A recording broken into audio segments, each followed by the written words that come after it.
இப்போ நீங்கள் மேரோ பாயிண்ட்குள்ளே போகிறீங்களா, உங்கள் எம்பி நம்பர் பாஸ்வேர்ட் போட்டுட்டு போகிறீங்களா. ஸோ 6187 அப்படின்னு நம்பர் போட்டுட்டு இப்படி போகிறீங்கன்னா, லாகின் பண்ணுறீங்கன்னா, உங்களுக்கு டவுன்லைனோட எம்பி நம்பர் எப்படி தெரியணும் அப்படின்ட்டா இதை கிளிக் பண்ணுங்கள். கிளிக் பண்ணிங்கன்னா டைரக்ட் மெம்பர்ஸ் இருக்கா, இதில் வந்து நீங்கள் யாரை ரெஃபர் பண்ணீங்களோ அவங்களோட எம்பி நம்பர்லாம் இதில் தெரியும். இப்போ பாருங்கள், சூரியகுமார், பிரியங்கா, ஓம் பிரகாஷ், சசிகலா, நந்தினி, அவங்களோட நம்பர் எம்பி 980889, எம்பி 03020.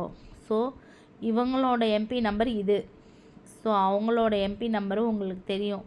ஸோ இவங்களோட எம்பி நம்பர் தெரிஞ்சுன்னா அதை பார்த்து உங்கள் டவுன்லைனோட எம்பி நம்பர் எனக்கு என்ன சொல்கிறது, அவங்களுக்கே தெரியலை, மறந்து போச்சு அப்படின்னு சொன்னாங்களாம். நீங்கள் என்ன பண்ணணுன்னா, இந்த இதில் போய் இந்த 3 கோடு அமைக்கி டைரக்ட் மெம்பர்ஸில் போய் நீங்கள் வந்து அவங்களோட எம்பி நம்பரை எடுத்து கொடுத்துடலாம்.